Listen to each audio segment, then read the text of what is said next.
Welcome to the Fight Podcast with Jake and Nikki Hamilton, where we discuss the complexities of marriage and manhood through real, raw, personal stories.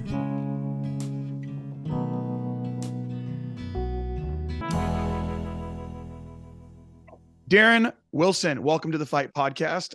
We are so insanely glad to have you here. We've been trying to talk a few times. It's taken us 3 weeks to get here, but we made it. So, yes. And we have been friends for a while, but I am just super excited to talk to you today about movies, about family, about your journey, and just see where that leads us. But first of all, as we're jumping right in, you have obviously a great amount of movies that you have now created. We just want to know, so you've told the story several times. I know the story, but for those that are listening that have just been introduced to your work, your body of work, what got you started on the journey of making movies about Jesus, about what it actually means to encounter him, and however else you would describe that? What does that look like? Yeah. So for me, I mean, it all started from a place of deep skepticism and a very broken faith. So I became a college professor when I was 23 years old. And so my faith and, the worst thing you can do to get a really good heart relationship with God is become an academic, because everything just flows through your head and through your brain, through your mind. So, I love God with my mind, not with my heart. And so, I grew up in the church, had a great upbringing, but there's good and bad growing up in the church, right? It's like, it keeps you out of trouble, but at the same time, there comes a point where Jesus loves you doesn't mean a whole lot anymore. And that's kind of where I was when I was about 30 years old, and went to Toronto, had a radical encounter with God, where he basically told me to go make this movie. And at the time, if I would have known what I was getting myself into, I wouldn't have done it. Because I thought that he was asking me to make a movie. At least the idea that he gave me was to make a short film about weird stuff that Christians believe. And I was like, well, I can do that because I think all these charismatics are totally nuts. So, yeah, I just borrowed equipment from my school and started making, just filming people around Chicago. And so it just turned into this big, a feature film that then I just released and became a massive underground hit. Here we are. So I pretty much make all these movies. Everything I've made has been a movie for me, really exploring different aspects of faith and of God, that had either I was afraid of, like with the Father of Lights, or the Holy Spirit with Holy Ghost and Holy Ghost Reborn.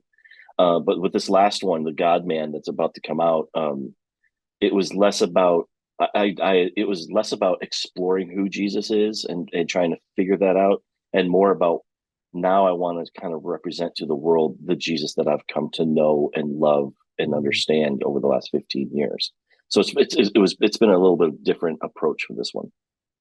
So before we talk about the new movie, and I have had the insane privilege of being in a couple of them, and becoming your friend through this process, which has been amazing. And I think one of the best things that I can say about Darren Wilson in the midst of even being a part of some of these shoots and being your friend and hanging out outside of movies and all these things, is that what I love so much that comes across so great in the movies, and especially that very first movie, when it's like Finger of God, you're like, this reality of this is just Darren in process. You're really getting to see Darren. Like these movies are really just through the lens of Darren Wilson. Yeah. And I guess what I want to ask as a part of that is going, when you're growing up, because loads of people have experiences with God, like they see weird stuff in the church, they don't decide to go make a movie about it. Okay. So like that, I just wonder what in your upbringing was like, I know what I should do.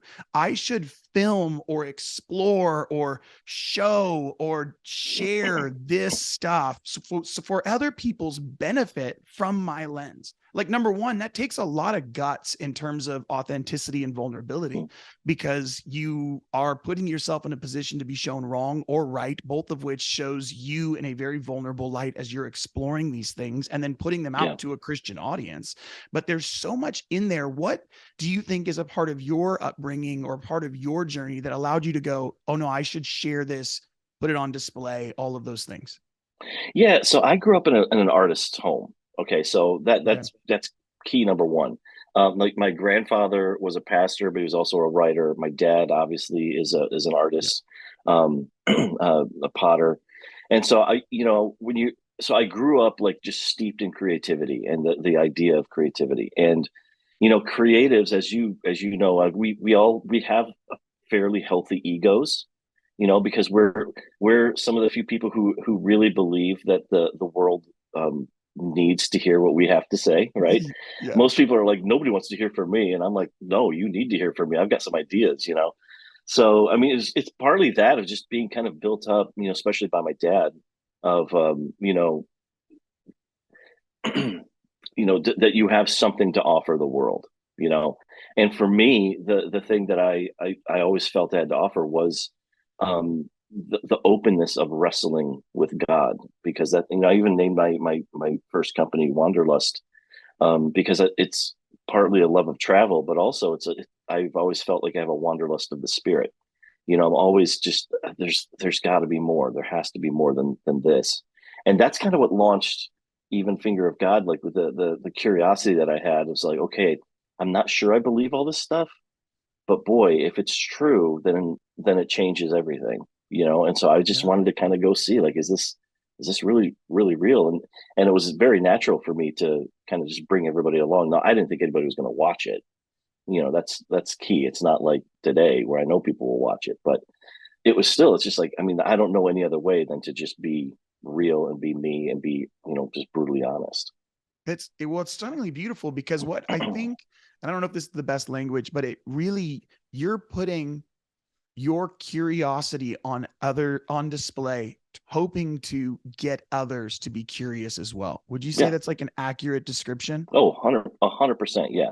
Yeah. To be curious, and also to wake up and to, I want to prod you. I want to make you a little uncomfortable, and that's why some of the decisions that were made in past movies were made, like in Holy Ghost, especially, like, I want it to be a little controversial, because I want to get your attention, and I want you to wrestle. You don't have to agree with everything that I say, everything I show you, but at least engage, right? At least engage with God. That's really all I want you to do. Well, so talking about your growing up, then I'm wondering, like, that was something in your creative house, with your dad and stuff, that your grandpa that you mentioned, there's a reality, like an atmosphere of creativity, obviously, but it's sort of bathed in curiosity. Like, curiosity in your home growing up was just encouraged. So even as does that make sense? Or is that? Yeah. A perfect example of this was, and this is really what shaped me into who I am today, is my dad and I, we both love baseball. We love the Tigers. So I so many days, in the summer, we're sitting there, we're watching baseball together or watching football, and we would just enter into just these deep philosophical discussions about God, and questions that he had, he would bring to me, of like, I don't know, like, where did all these where did cavemen come from? Where do they fit into the Bible? And you know what I mean? Like, we would just like kind of just go, back and forth with different questions that we were wrestling with. And I think part of it just kind of piqued my curiosity in some things. And some of it just really honed the concept of, it's okay to ask questions. It's okay to ask, like, hard questions, and questions that you can't answer. But it's still okay. And so it was very normal for me, from a very young age, to really wrestle with this stuff, because my dad was doing it. That's so interesting. Okay, so then I want to ask you a question, because you said something earlier, and I'm like, I wonder how these two things are connected. Because you said Father of Lights was one of the harder ones to wrestle with, like the image of God as a father.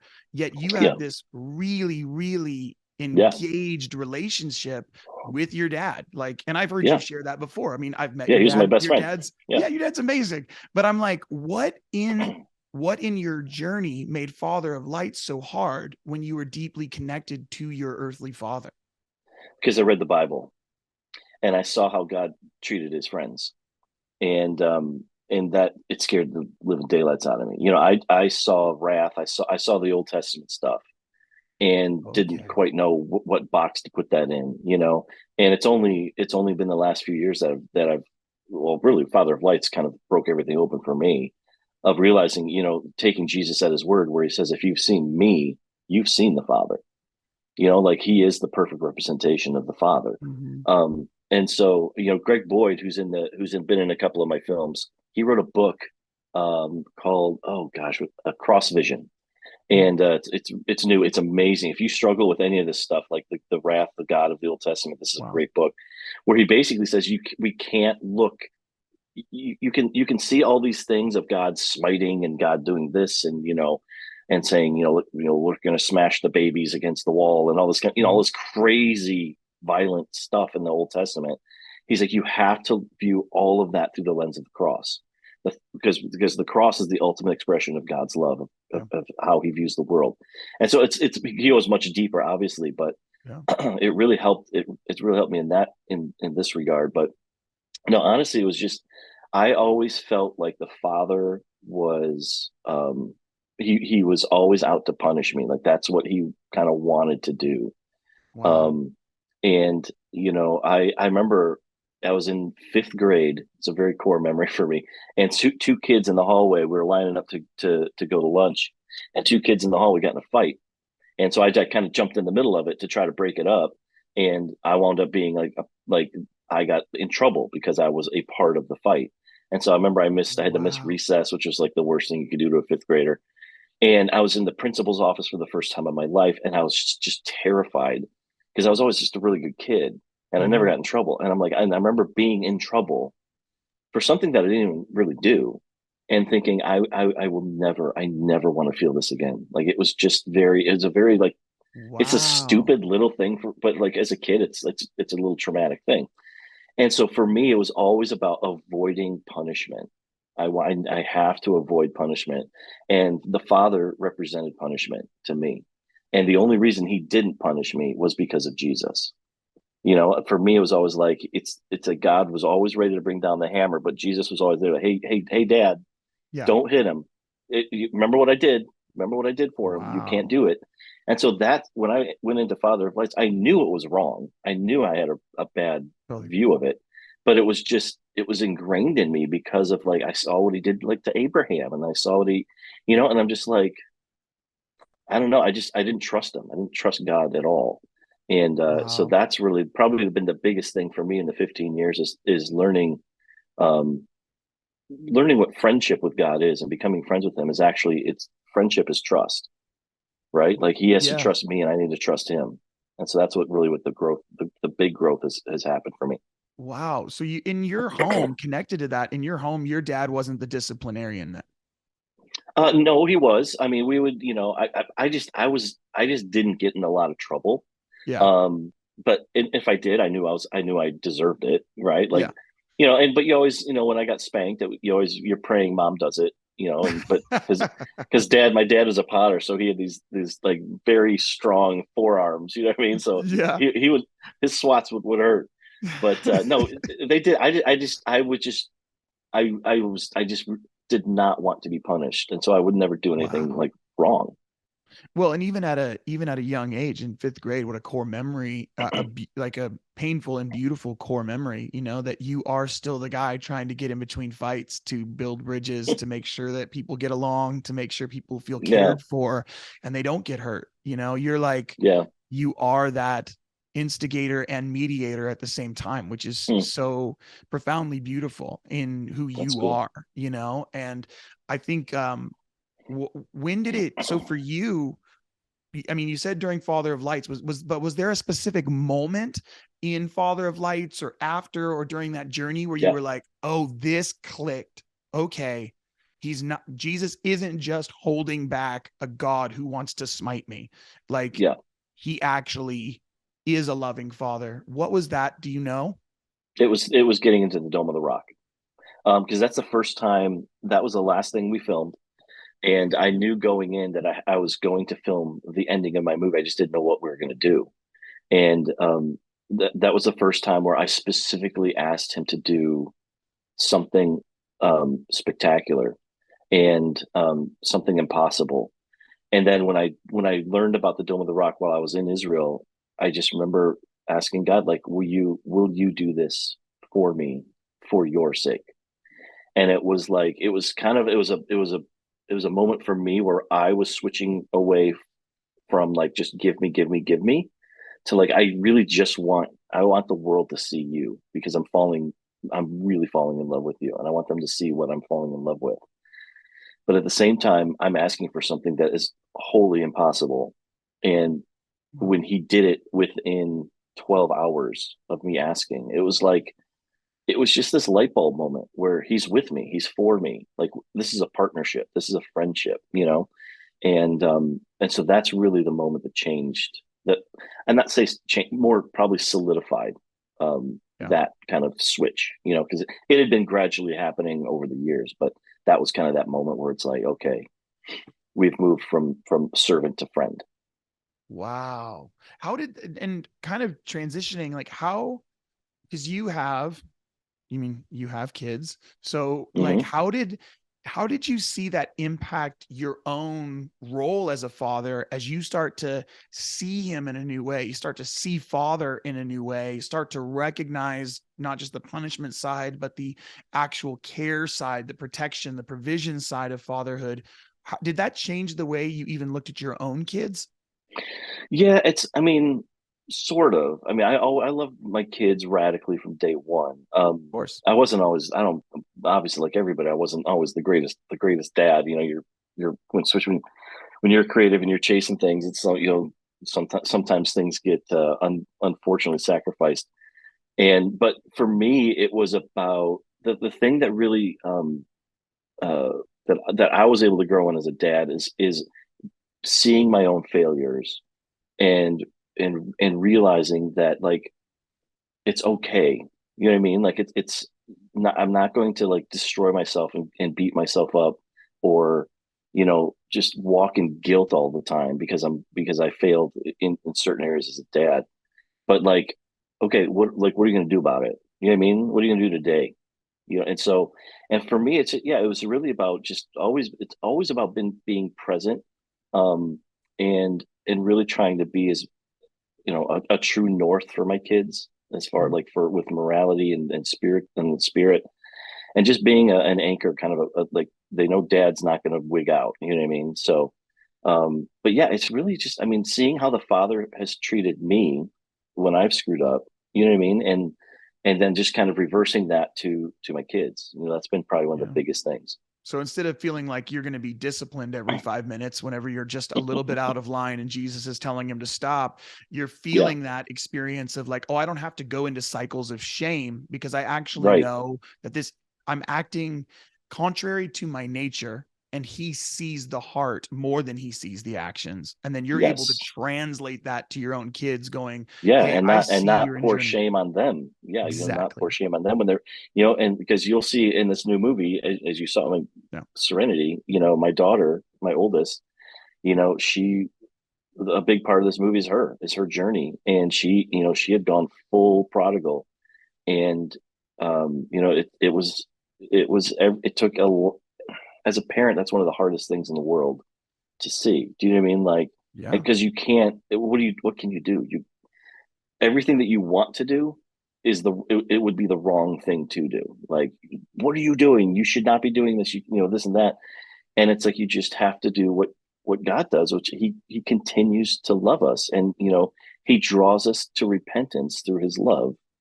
And it's like, I think the same thing applies to our kids. Like, as hard and as awful as the journey can sometimes be, it's like, as long as you don't alienate them from you, there's always hope. Is there like, and you said this, we talked to also like Brian Head Welch, we talked to him about this a little bit as well, in the podcast with him, talked to John Mark about this as well. And was like, there is this place where you're like, my kids have gone a direction that I know is not best for them. And the question is like, always for every parent is like, well, what do I do?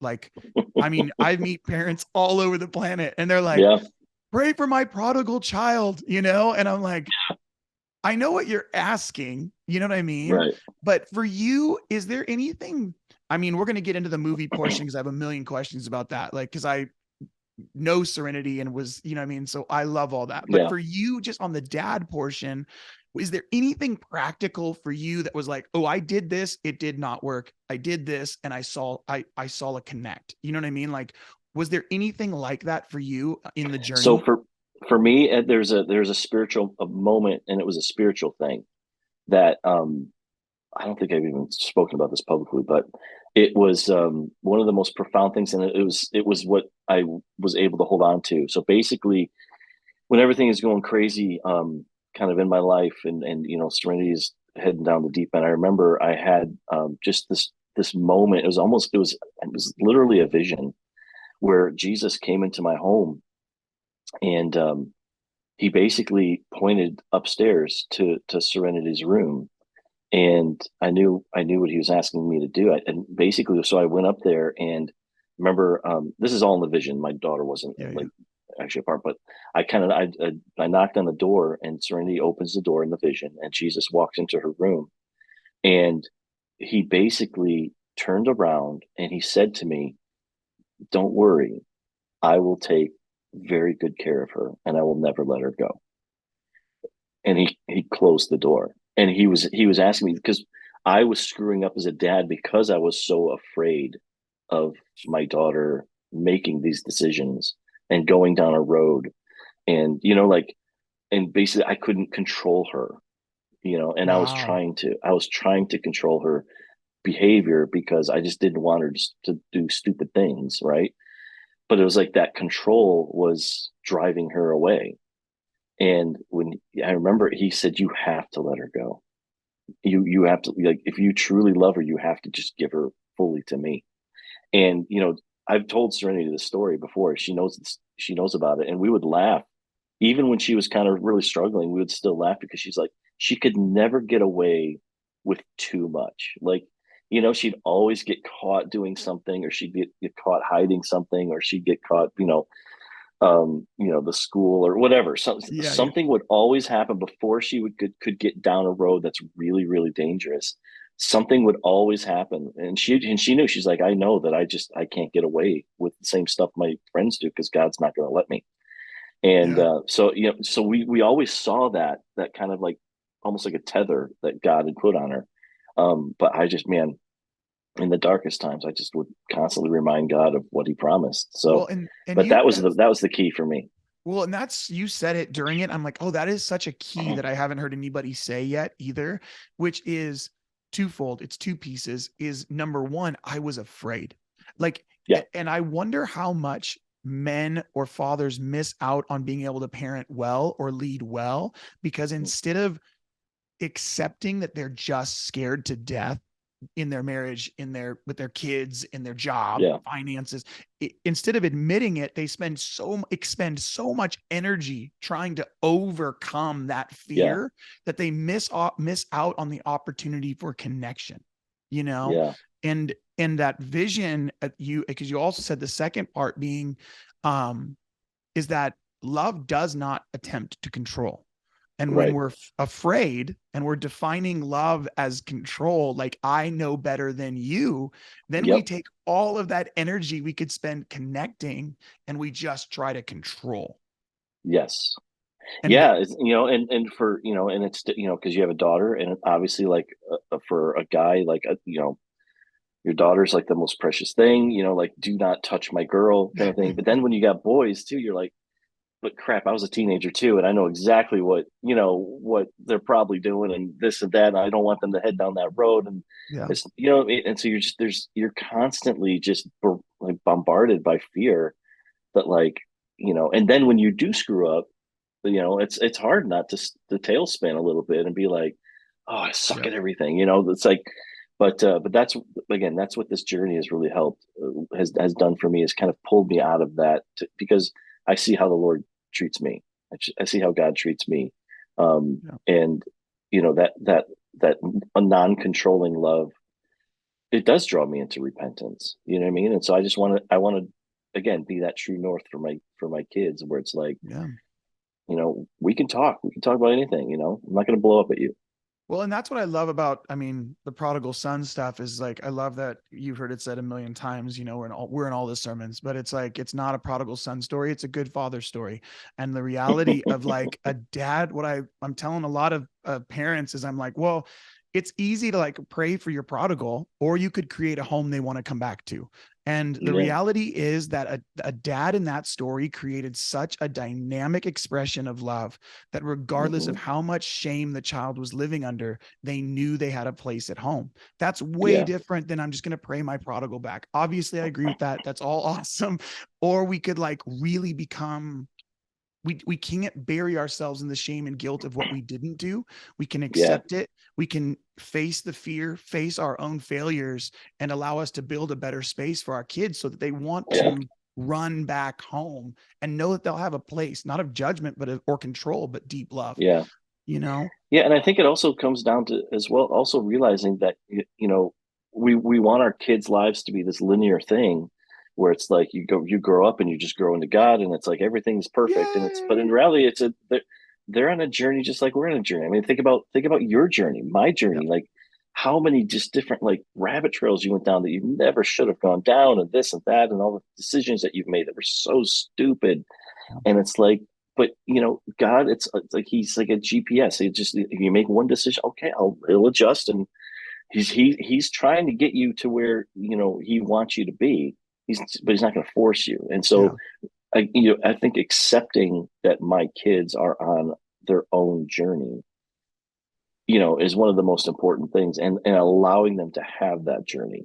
Do you know what I mean? Yes. Because Oh, so good, if they Darren. don't have it, then they're gonna be royally screwed up. Well, yeah, because That's if, when you walk away from the church, because it's like everybody's trying to control me, and everybody judges me, this and that. It's like, no, let them have their journey. Give them good advice, pray for them, love them, but like, do you trust God or not? no, that is great, great language, Darren. Like to go, their journey is not my journey. And I mean, Nikki heard that years ago when we were first finding out about Geneva's journey, that she can be on cerebral palsy and all of these things. Mm-hmm. It was like the Lord told her when she was a baby, like when we first got diagnosis, that she said, don't, like, she heard the Lord say, do not make this your journey. It is not yours. It's Geneva's. And it's Yeah. to hear it back even from your perspective with your own daughter, it's like, no, we have to be able to have enough trust and faith, which is like so crazy because I have trust, I have faith, I went on this trip, I went to church and I sang the song and I did this stuff, but Yeah. it's like, no, do I trust him with the most precious things in my life, my kids? Do I actually trust him to be a better caretaker, provider, a protector in deep love than I will ever be able to be for them? And I can be a Yeah. reflection of that. I can be a small part of that space by helping, do care and containment well. But at the end of the day, I really have to let them have their own journey and let Yeah. Jesus be Jesus in their life, regardless Yeah. of how that journey looks, 100%. Yeah. Which brings me to the question about the new movie, because I have been the God Man, which is amazing, but I've been able to watch it from the beginning, all of your the edits as they're going. And this was not the edit I originally saw. And No. staying on the Serenity train here, which again, like I've said it to you, and I adore Serenity. Your daughter is just amazing. And like, she's a hero and a legend to me. So the fact that the movie ended up being like really based around her journey, like I sobbed uncontrollably the first time I watched it, because I'd seen the edits and I was like, oh, it's just another edit. Cool. This is the final one. And I was like, oh, there's Serenity. Where'd this come from? There's Serenity again. Wait, when? Okay, Serenity. And then you get to the end And I was just a hot mess. I was like, Yeah. Darren, I was completely undone by it. Cause I was like, Huh. that degree of love Mm. messed me up. Cause Mm. I was like, you used all of your gifts and your talents and aimed them Mm. at your child, which Mm. was stunning. Cause we all have different resources. Yours are a little different than mine. Other people have, Yeah. totally different work, totally different lifestyles, totally different groups of friends. You used your gifts and aimed them at your child, which was like, Yeah. so all of your opportunities became hers. Now Yeah. here's the big question for me as we kind of go down the rabbit trail of it. At what point, because again, this was not the original movie I saw. At what point were you like, this movie is actually about it's about Jesus and exploring who he is, not exploring, but representing who he is, which I love that language. I went from exploring to representing. I actually want him to be expressed through what I'm doing. When did it go from, okay, we have all these really great interviews, all the whole high profile people, we have all this stuff. Oh my gosh, the center of this story is my daughter. Yep. When did that transition happen? It's when the first people I showed the original rough cut where I was like, and the rough cut where I'm like, I think this is the movie. I think this is, I don't think there's a ton of changes I need to make. I sat down with my family and showed it to them. 3 kids and Janelle, and when it ended, everyone was like, that was incredible, loved it. And Janelle said, it's really good, but I feel like you've missed the main story. And I'm like, what are you talking about? She's like, your daughter. Your daughter was radically transformed by the process. And like she's not in it. And as soon as she said that, I'm like, oh my gosh, like she is 1,000% right. And it just clicked, and again, you're creative. I mean, when you can't be like, you need other people in your life to see things that you don't see. Wow. And Yeah. she's the one who pointed it out. And so then we did a separate little shoot. I just did just me and Serenity alone, and just kind of got her whole story there. And so that's what you'll see in the movie. But yeah, it was actually, I actually totally missed it the first time. And Wow.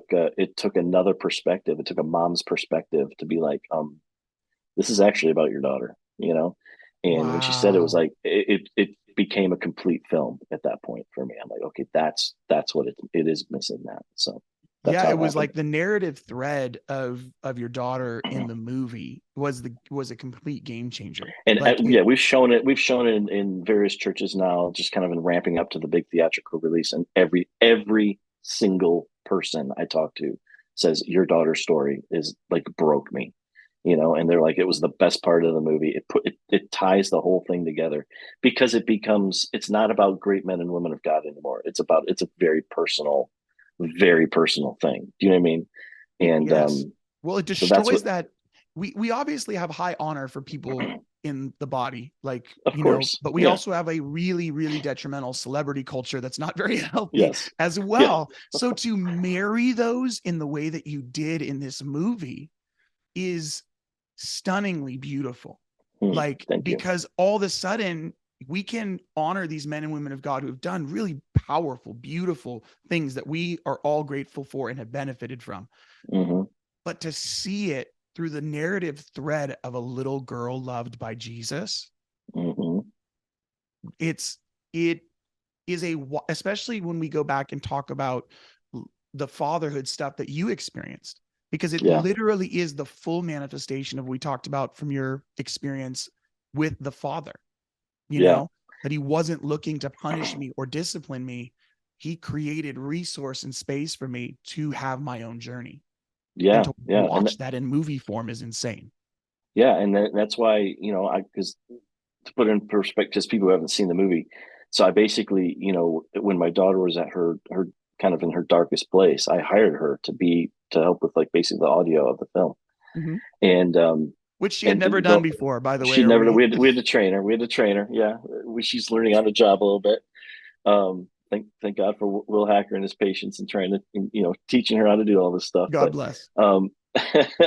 But yeah, I mean, but really the goal was, I mean, I never in my wildest dreams would have thought that what wound up happening would happen. I just was hoping that, because I'd seen how experiencing all like what we experience on these film shoots, how it had changed me. And so I was like, well, it's got to help a little. You know what I mean? Like I just want her to like be reminded of who God is and what he can do. And, you know, and that was the whole, that's all it wasn't some grand plan. It was just, I just, hopefully she'll experience God a little bit, you know what I mean? And Yeah. make better decisions. And then, but what God had in store was much, much, much greater than I ever could have anticipated.